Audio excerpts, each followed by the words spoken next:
My stepdaughter mocked my miscarriage online just for TikTok clout. She even spread edited photos of my lost baby and publicly humiliated me for likes. So I stayed quiet, laid the perfect trap behind the scenes, and watched as she lost every single thing she once held dear. Dating Liam made me feel like a dazzling display igniting the night. He was the epitome of what one could desire in a partner. On difficult days, he never sought to mend me. Instead, he simply remained by my side, attentive, as if the universe paused for his every missed syllable. He is the first person to ever make me feel that securing my affection was not the culmination, but the genesis of a lifelong commitment to cherishing me, each and every day, even beyond our vows. So, when my cycle was absent for 2 consecutive months, I felt no apprehension, only elation. I understood this marked the dawn of a fresh journey, and our news was met with widespread enthusiasm, save for his stepdaughter, Lacey. Lacey was then 14, and I exerted every effort to earn her favor. I would chauffeur her to school, sparing her the bus ride, consistently purchase new supplies, and permit her to borrow my attire without solicitation. Yet, the harder I endeavored, the more intense her animosity grew. Nevertheless, I persisted in my benevolence, hoping she would become a loving sibling to my child. However, merely 4 months later, such concerns vanished, as we endured a miscarriage. My existence subsequently dimmed, feeling as though nothing held significance, for indeed, it did not. Every aspiration, every desire I had ever harbored, was cruelly torn from me without cause. I moved through my days as if my womb were a sepulcher, each moment dissolving into an indistinct haze. While Liam endeavored to offer solace, Lacey seemed intent on exacerbating my distress. During this period, Lacey was diligently cultivating a TikTok presence, aspiring to influencer status. She would incessantly thrust her phone into my face at every opportune moment, attempting to coax me into discussing my miscarriage ordeal online. By this juncture, I had taken a significant leave from work, unable to navigate a single day without weeping uncontrollably. Thus, I declined her request, politely asking her to grant me solitude. It was then that Liam entered. "Darling, you've been despondent for days now. That doesn't mean you must burden Lacey with your mood." I gazed at him, incredulous, unable to believe those words had escaped his lips. Yet, instead of the expected chuckle or apology, he merely exchanged a conspiratorial glance with Lacey. "Indeed, I'm not even requesting much," Lacey added. The hollow sensation in my gut intensified, and I yearned for the earth to consume me entirely. Instead, I simply turned away in bed, weeping myself into slumber. I believe something altered after that incident. Liam's attentiveness dwindled, and Lacey, surprisingly, afforded me distance. However, I was too consumed by sorrow to perceive this at the time. Therefore, when I sought my ultrasound photograph, I anticipated its presence.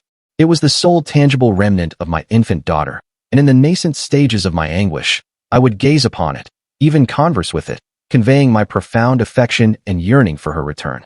But on that particular day, it was nowhere to be seen. I meticulously dismantled the house, piece by piece, until it resembled mere skeletal remains and scattered debris. Every drawer, every cabinet, lay ransacked and agape, yet the image remained elusive. It was then I overheard Lacey on the phone upstairs. Such was my panic that I bypassed knocking, simply entering. What I beheld in her grasp caused my eyes to widen in shock. It was my ultrasound, and she was capturing images of it. I seized her phone and began navigating her camera roll. She shrieked for its return, but I disregarded her. I accessed her camera roll and commenced scrolling through the pictures. What I discovered induced physical revulsion. She had photographed my ultrasound and superimposed a demonic infant over the image of my womb. In some depictions, the fiend clutched what appeared to be venom, as if polluting me. I continued scrolling, observing that she had disseminated these images to everyone, all her schoolmates, every group chat she participated in. As I scrolled, she sat on the edge of her bed, her face flushing slightly. I simply exited slowly, uttering no sound.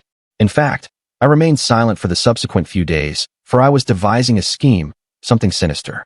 Lacey was on the verge of comprehending the repercussions of her petulant behavior. I spent the entire night fixated on Lacey's phone, scrolling through a deluge of abhorrent messages and remarks. There were hundreds. Some of her school peers actively urged her to create further modifications. One girl, Brittany, proposed Lacey record her stepmother weeping for additional content. Another boy penned, "Haha, your stepmom sounds like a deranged infant murderer." I could scarcely credit what I was reading. I captured screenshots of everything before erasing the images from her device, then placed it back on her desk while she was showering. The following morning, she made no mention of it. I surmised she anticipated my informing Liam and was bracing for the repercussions. However, I refrained from disclosing anything, not yet. Instead, I commenced collecting intelligence. I acknowledge this may sound peculiar, perhaps even somewhat unhinged, but I required leverage. I needed to grasp precisely the nature of my adversary, so I began to scrutinize Lacey's daily patterns, her companions, her online conduct. I wasn't being intrusive. I merely observed from a discreet distance. The initial observation I made was Lacey's preoccupation with her TikTok follower count. She would monitor it incessantly, refreshing the application every few minutes, as if anticipating a monumental shift. She possessed approximately 2,500 followers, hardly influencer caliber, but sufficient to grant her a glimpse of the validation she so evidently yearned for. I also became aware that Liam was utterly oblivious to his daughter's true online persona. He believed her social media consisted solely of dance routines and cosmetic tutorials. He had no inkling she was disseminating malicious material concerning me or anyone else. A classic instance of parental unawareness. Following several days of observation and patience, I determined my initial maneuver. Nothing overly theatrical, merely a subtle precursor of what was to ensue. I altered our Wi-Fi password. That was all, simple, yet potent. When Lacey returned from school and found herself unable to connect, she raged through the house like an infuriated child. I was in the kitchen preparing dinner, or rather, warming a frozen lasagna, when she burst in. She demanded the new password. I merely shrugged and feigned ignorance of her query. She, naturally, disbelieved me, branding me a liar and asserting her need for internet access for schoolwork. I calmly indicated that her phone possessed data if her claim was indeed legitimate. Lacey immediately sought out Liam upon his arrival home. I overheard her grievances from the adjacent room, her voice shrill and petulant. Liam entered the kitchen, appearing bewildered. He inquired about the Wi-Fi, and I adopted my most guileless expression. I informed him I too had been experiencing difficulties and had contacted the service provider, who had cited a local outage expected to be resolved by the morrow. Utter fabrication, yet he accepted it. Lacey, however, did not. She glared at me from behind Liam, and I offered her a faint, knowing smile. Game on, kid. The following day, I restored the Wi-Fi connectivity while they were both absent. Upon Lacey's return home, discovering the internet was functioning once more, she regarded me with suspicion but remained silent.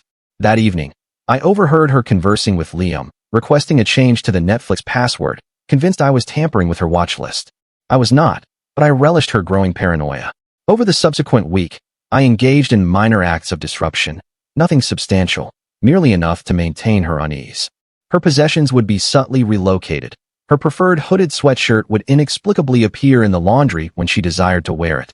The almond milk she favored for her cereal would be depleted just as she reached for it. Trivialities, I concede, but merely the prelude. Concurrently, I began to exhibit entirely conventional behavior around Liam. I resumed regular showering, applied cosmetics, prepared dinner on several occasions, and even proposed a date night.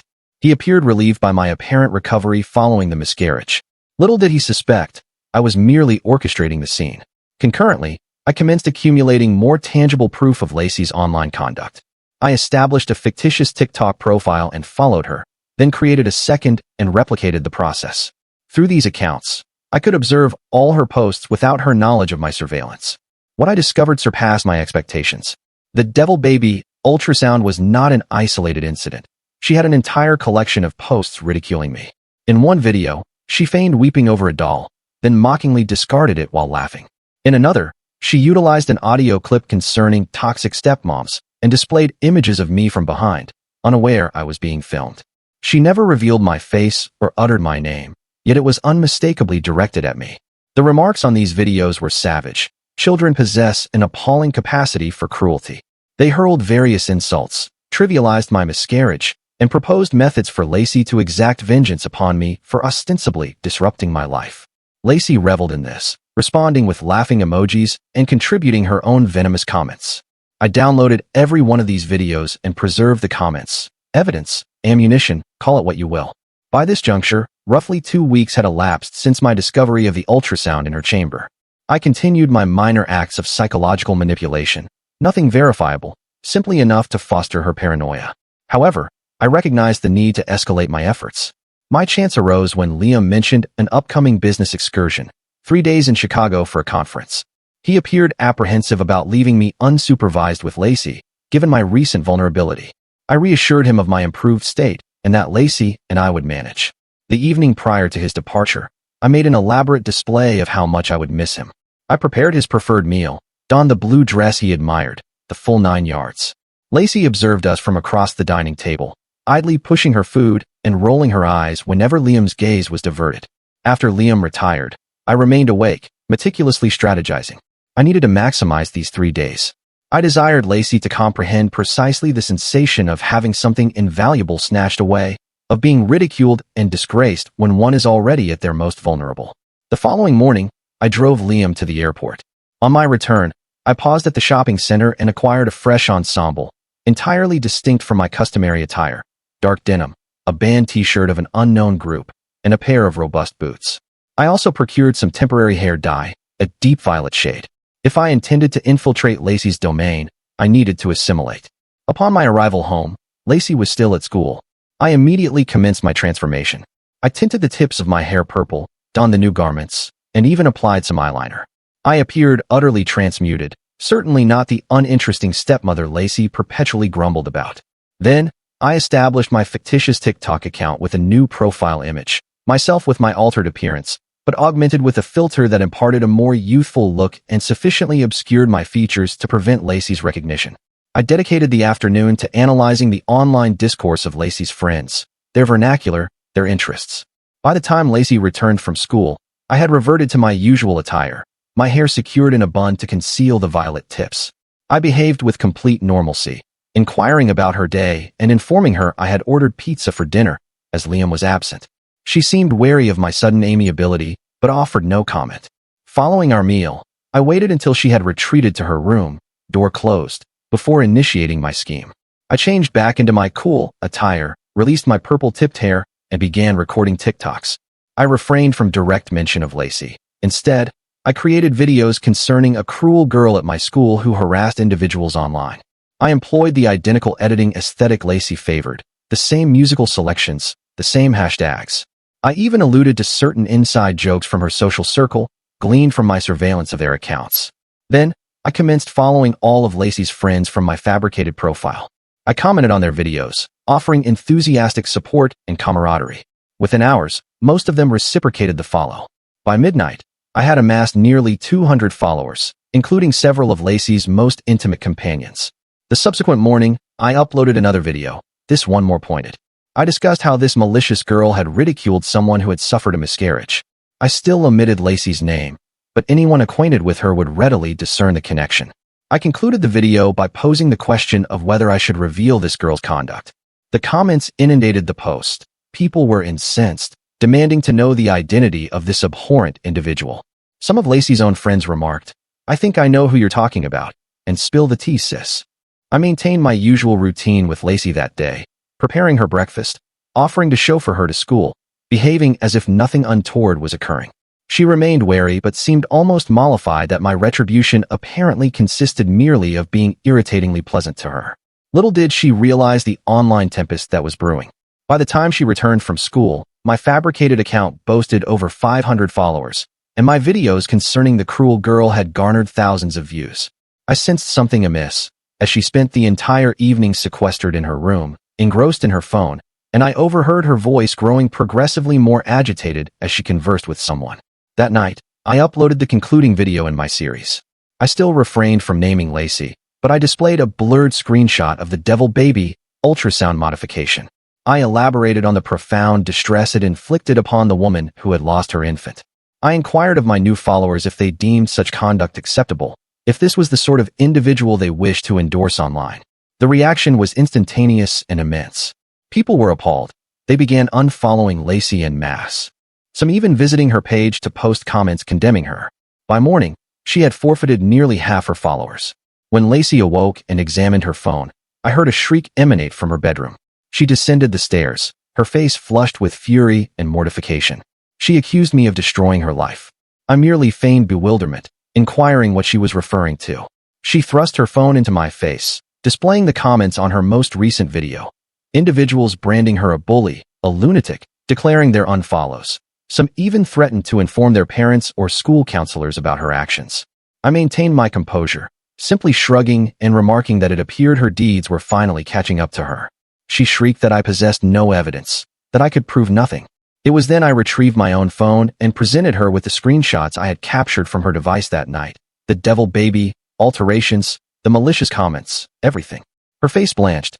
She had not realized I retained proof. She began to backtrack, asserting it was merely a jest, that she intended no harm. I inquired if she found my miscarriage amusing, if she considered the loss of an infant a laughing matter. For the first time, I witnessed genuine remorse on her countenance. Not the embarrassment of exposure, but authentic shame for her actions. It was fleeting, lasting only a moment before her anger resurfaced, but I had seen it. She stormed back upstairs and slammed her door.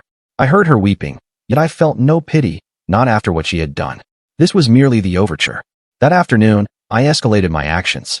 I reached out to the parents of several of Lacey's acquaintances, not all, but specifically those most actively involved in endorsing her conduct. I forwarded them screenshots of their children's comments regarding my miscarriage, highlighting their perceived amusement at my loss. Within hours, responses began to arrive, horrified apologies from parents utterly unaware of their children's online pronouncements, coupled with pledges to address the behavior. One mother even telephoned me in tears, expressing disbelief that her daughter could utter such dreadful sentiments. By supper time, Lacey's phone was inundated with messages from friends whose parents had seized their devices or imposed restrictions. She knew I was responsible, yet she lacked proof. I had refrained from naming her to any of the parents. I had merely presented them with what their own offspring had composed. That evening, Lacey attempted an alternative strategy. She approached me in tears, offering an apology for the ultrasound incident, claiming she hadn't grasped its hurtful nature, that she was merely attempting to be humorous. She implored me not to inform Liam upon his return the following day. I listened to her apology impassively. When she concluded, I posed a single query. Are you remorseful for your actions, or for being discovered? She had no reply, merely gazing at me, tears still coursing down her face. I informed her I would consider not telling Liam, but that I required time to assess the sincerity of her contrition. In truth, I had no intention of telling Liam, not yet anyway. This matter was solely between Lacey and me. I desired her to endure the suspense, to fret about my next move. On the concluding day of Liam's journey, I resolved to deliver the decisive blow. I was aware Lacey had been diligently crafting a video submission for an influencer initiative, one that could potentially secure her sponsored content and tangible income. She had been discussing it for weeks prior to these events. The deadline was today. While she was at school, I located the video on her laptop. It was, in fact, quite well produced. She had clearly invested considerable effort. I refrained from deleting it, as that would be overtly conspicuous. Instead, I accessed it and implemented subtle alterations.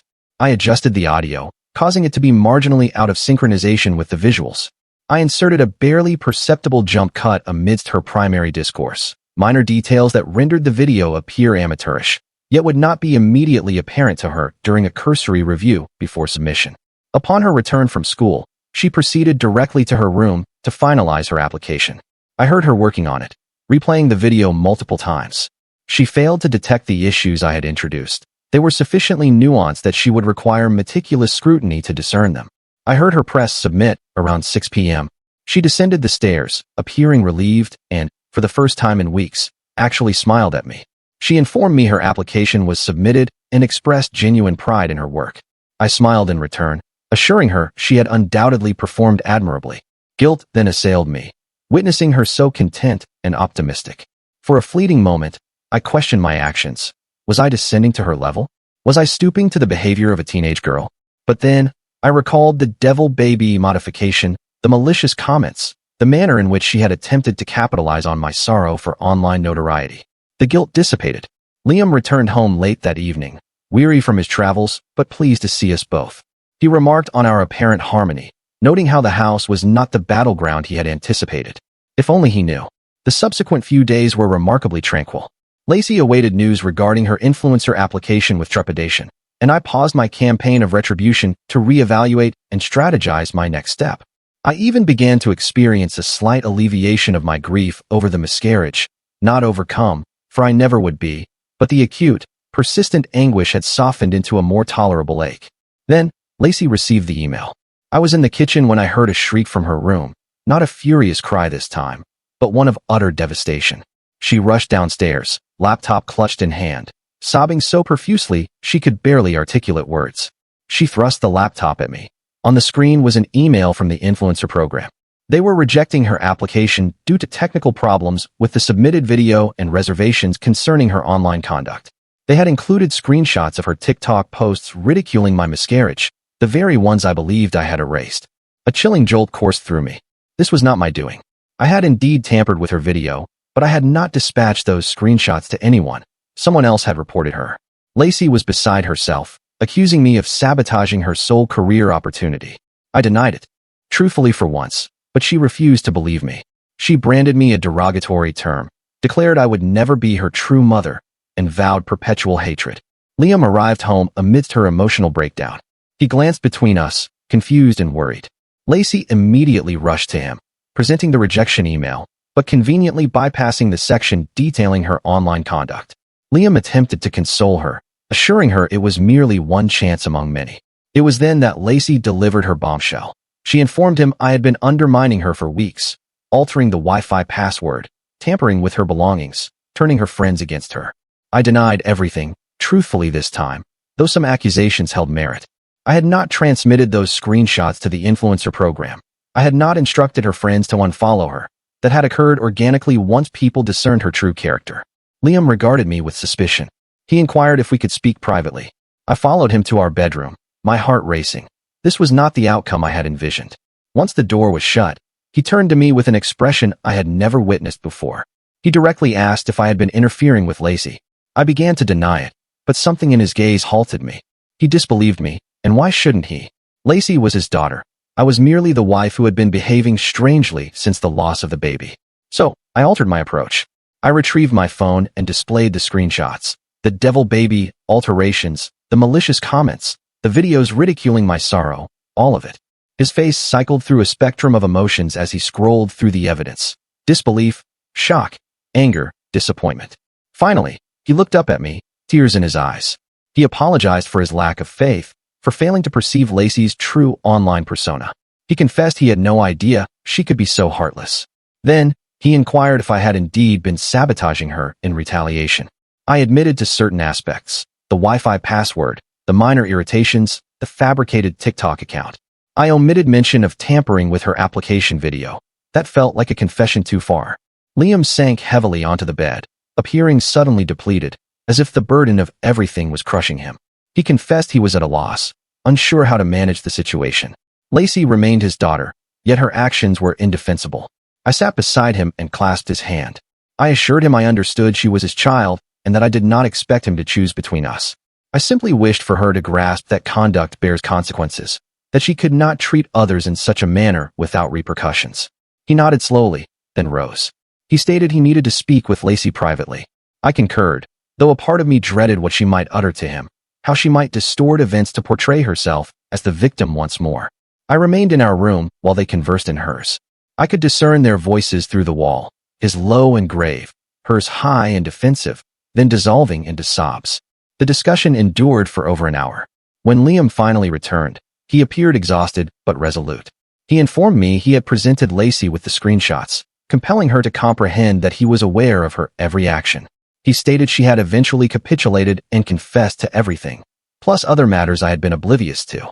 Apparently, she had been the one to initially take my ultrasound photograph. It had not been misplaced, but stolen from my nightstand drawer specifically to create those alterations. She had also been perusing my private journal, where I had chronicled my grief over losing the baby. Liam conveyed he had grounded her indefinitely. No phone except for emergencies, no social media, no visitors. He had also arranged for her to commence therapy the following week to address whatever underlying issues fueled this behavior. I inquired if she had offered any explanation for her actions. Liam sighed, running a hand through his hair. He stated Lacey had admitted to feeling envious of the baby, fearing displacement. When I suffered the pregnancy loss, she witnessed my profound devastation, and it made her feel even more inconsequential, as though I cared more for an infant I had never even met than I did for her. It was convoluted reasoning, yet I could almost comprehend it from the viewpoint of an insecure adolescent. Almost. That night, I lay awake, contemplating all that had transpired. My retribution had succeeded, in a sense, but not as I had envisioned. The truth had emerged, but at what cost? Liam was wounded, Lacey was shattered, and I felt none of the satisfaction I had anticipated, only emptiness. The following morning, I reached a resolution. I tapped on Lacey's door and inquired if we might converse. She sat on her bed, eyes swollen from weeping, appearing smaller and more childlike than I had ever witnessed. I positioned myself opposite her and conveyed that I comprehended the motivation behind her actions, that I understood the sensation of feeling supplanted, of feeling insignificant. I recounted aspects of my own upbringing, my parents' divorce and my father establishing a new family that excluded me, and how I had similarly lashed out, inflicting pain before it could be inflicted upon me. I did not condone her deeds. I unequivocally stated that her conduct was cruel and had caused me profound suffering during the most agonizing period of my life.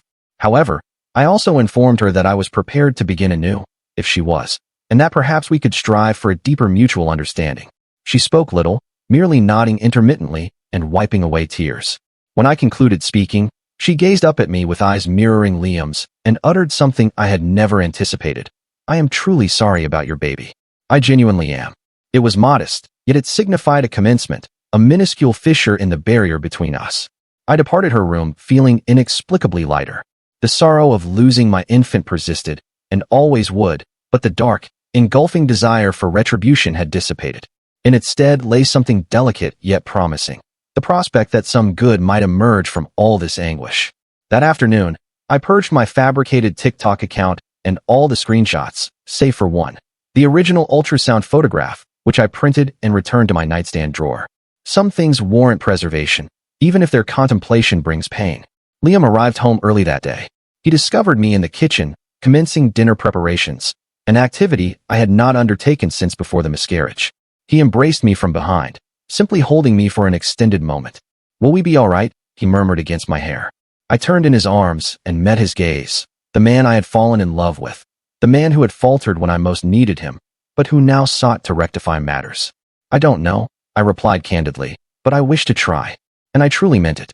I desired to attempt forgiveness towards Lacey, to reconstruct my bond with Liam, to forge a path forward that eschewed further suffering and vengeance. That evening, as I prepared for bed, I heard a gentle tap at our bedroom door. Lacey stood there, her expression hesitant. She extended her hand, holding a small box. "I made this," she stated softly. "You don't have to accept it. I wanted to do something." I opened the box. Inside lay a delicate charm bracelet. One of the charms was a miniature rose. Rose, the name we had selected for our infant. I looked up at Lacey, surprised. She explained she had crafted it in art class, thinking perhaps I would desire a memento of the baby, something I could wear. It was unrefined and clearly the work of an amateur, yet it was also one of the most considerate gestures I had received since the miscarriage. I slipped it onto my wrist without uttering a word, not trusting myself to speak. Lacey nodded once, then turned to depart. At the doorway, she paused. "I truly am sorry," she reiterated, not glancing back at me, "for everything." After she exited, I sat on the edge of the bed, tracing my fingers over the rose charm. It was not forgiveness, not yet. It was not a joyous resolution, but it was a commencement, a genuine one this time. And sometimes, that is sufficient. Conclusion. The following morning, I awoke with the bracelet still adorning my wrist. I gazed at it for a prolonged period, my thumb caressing the small rose charm. It was a thoughtful gesture, but I was not yet prepared to fully trust Lacey. A single bracelet does not obliterate months of torment. Liam noticed it during breakfast and raised his eyebrows. I merely shrugged and altered the topic. I was not ready to discuss it with him either. Tensions between us persisted. He had failed me when I most needed him, and that is not something one simply overcomes overnight. Lacey descended for breakfast, appearing as though she had not slept. She mumbled a subdued greeting and retrieved some cereal. The three of us ate in uncomfortable silence, as if treading on fragile ground, fearful of uttering an incorrect word. Following breakfast, Liam declared he was accompanying Lacey to her inaugural therapy session. He inquired if I wished to join, but I declined. I required some solitary reflection. Once they departed, I drifted into the nursery. I had not entered it since the miscarriage. Liam had offered to clear it, but I could not endure the notion of eradicating all traces of our infant daughter. So, the room had remained, its door closed, like a sanctuary to what might have been. I slowly pushed the door open. Everything was precisely as we had left it. The yellow walls, the white crib, the plush toys arranged on a shelf. I sat in the rocking chair and allowed myself to weep for a time. When I finally composed myself, I made a resolution. I fetched some boxes from the garage and began to pack things away. Not everything, I retained the blanket my mother had knitted and a few of the stuffed animals, but the remainder needed to go, not because I wished to forget, but because I needed to advance. By the time Liam and Lacey returned home, I had packed away most of the nursery.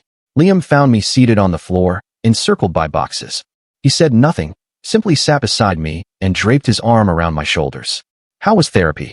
I inquired, leaning into him despite myself. "Intense," he responded. "The therapist wishes to see all three of us next time." I immediately tensed. "I don't know if I'm prepared for that." "I understand," he said, "but perhaps it would benefit all of us." I offered no reply. Instead, I requested his assistance in moving the boxes to the garage. We labored in silence, conveying the tangible remnants of our aspirations and dreams. Lacey observed from the hallway, but did not offer to help. I did not fault her. This was not her burden to bear. That night, I lay awake, contemplating the suggestion of therapy. A part of me wished to refuse. Why should I be compelled to sit in a room and articulate my emotions with a girl who had ridiculed my deepest pain? Yet, another part of me recognized that if we were ever to move beyond this, we required assistance, professional help. The following morning, I informed Liam I would attend therapy with them, just one session to gauge its efficacy. He appeared relieved and squeezed my hand across the breakfast table. The family therapy session was scheduled for the subsequent week. In the interim, the atmosphere at home remained tense but civil. Lacey mostly kept to her room, emerging only for meals. Liam attempted too strenuously to appear normal, filling the silence with forced cheerfulness that grated on my nerves. I spent a considerable amount of time outside the house. I returned to work, grateful for the diversion. I began taking lengthy walks in the evenings, simply to find space to breathe. I even met a friend for coffee, the first social engagement I had undertaken since the miscarriage. The day of the therapy session arrived too swiftly. I nearly withdrew, sitting in the car outside the therapist's office, my heart pounding, but I compelled myself to enter, if for no other reason than my own well-being. The therapist, a middle-aged woman named Dr. Chun, possessed kind eyes and a no-nonsense demeanor. She commenced by outlining some fundamental rules. No interruptions, no personal attacks. Everyone receives an opportunity to speak. Liam spoke first, articulating his feelings of helplessness after the miscarriage, how he had been uncertain how to support me, and had ultimately failed both me and Lacey in various ways. He shed a few tears, which surprised me. I had only witnessed him cry once before, when we lost the baby. Then it was Lacey's turn. She gazed at her hands throughout, speaking so softly we had to lean forward to hear her. She discussed feeling invisible after her mother's departure, how Liam had been her entire world, and then I arrived, and suddenly she had to share him. When we became pregnant, she felt as though she was being replaced, as though she no longer mattered. "I know it was wrong," she finally said, looking up at me, "what I did with the ultrasound and everything. I was just so angry and scared. I wanted to hurt you like I was hurting. I'm truly sorry." It was my turn next. I took a deep breath and conveyed my excitement about the baby, my devastation when we lost her, my sense of betrayal when Liam sided with Lacey that day, and how discovering those altered photographs had fractured something within me that I was unsure could ever be mended. I desired retribution, I admitted. I wanted Lacey to suffer as much as I was suffering, and I am not proud of that, but it is the truth. Dr. Chen nodded and inquired if I believed my revenge had alleviated my feelings. "No," I stated after a moment. "It merely left me feeling empty." The remainder of the session involved Dr. Chen assisting us in comprehending each other's viewpoints. She did not excuse Lacey's behavior, but elucidated that adolescents frequently lack impulse control and empathy.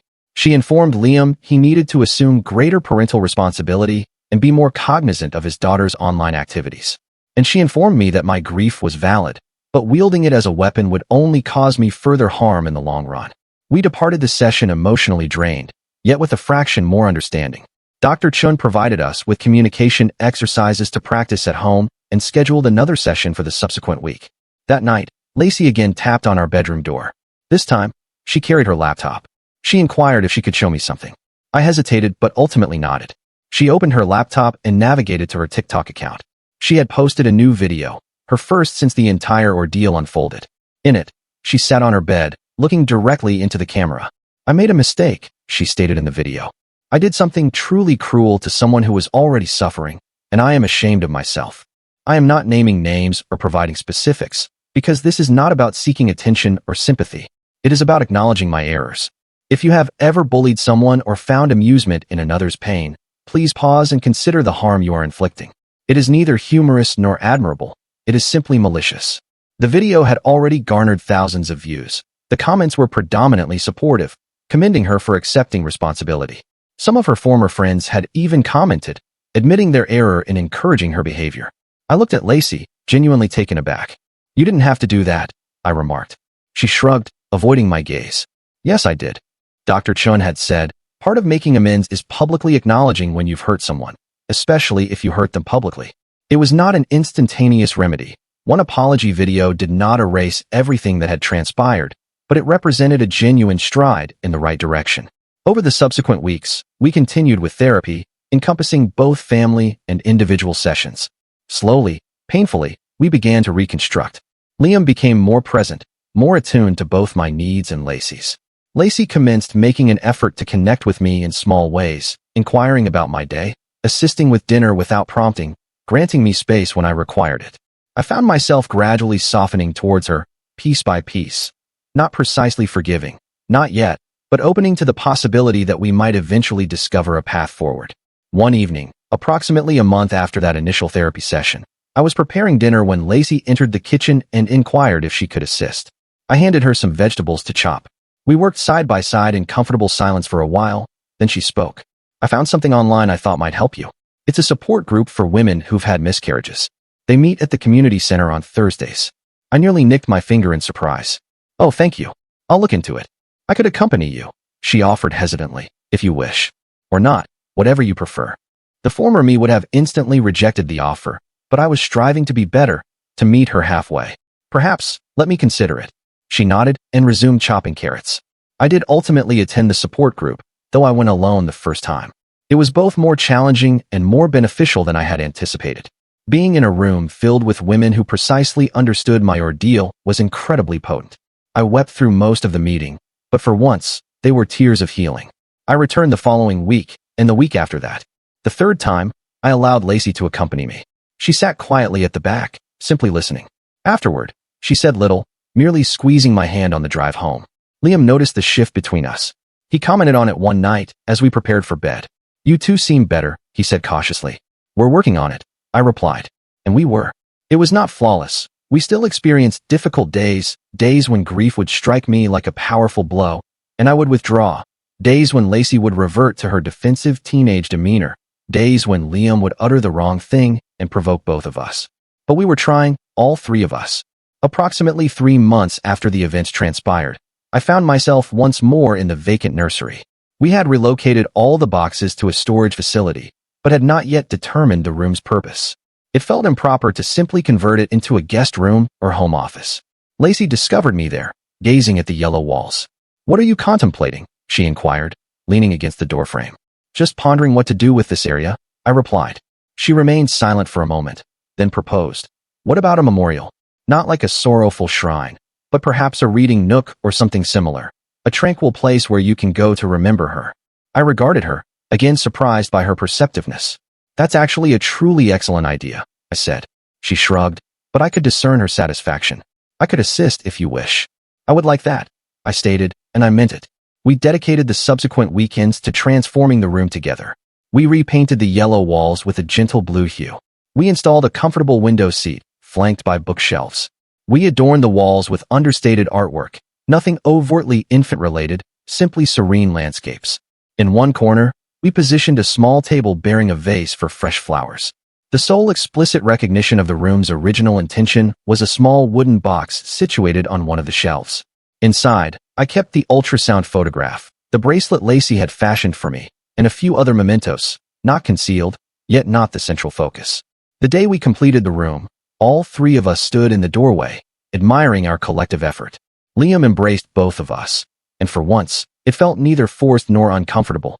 It felt like family. That night, I sat alone in the newly transformed space, contemplating all that had transpired, the infant we had lost, the subsequent suffering and cruelty, the arduous, gradual journey toward healing. We were still navigating this path. I traced my fingers over the rose charm on my bracelet, thinking of the daughter I never had the chance to meet. I would forever mourn her, forever ponder who she might have become, but I was beginning to grasp that her fleeting presence had altered all of us in ways we were only just beginning to comprehend. Lacey and I would never achieve a flawless mother-daughter dynamic. Too much history, Too much anguish lay between us for that.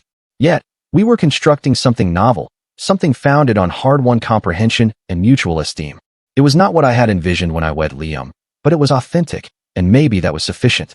As for Liam and me, we were slowly rediscovering our connection through numerous candid conversations and some painful disclosures. Our marriage was no longer as it had been before the miscarriage. It was more intricate, more resilient, but also, in certain respects, more profound and genuine. I heard a gentle tap and looked up to see Lacey standing in the doorway. "Dinner's ready," she announced. "Dad ordered pizza. I'll be right there," I replied. She paused, then added, "Is it all right? The room, I mean. Is it helping?" I surveyed what we had fashioned together. No longer a nursery, but not a monument to sorrow either. Simply a serene area where healing could unfold. "Yes," I affirmed, "it is helping." She nodded and turned to leave. I followed her out, gently closing the door behind me, not sealing it away.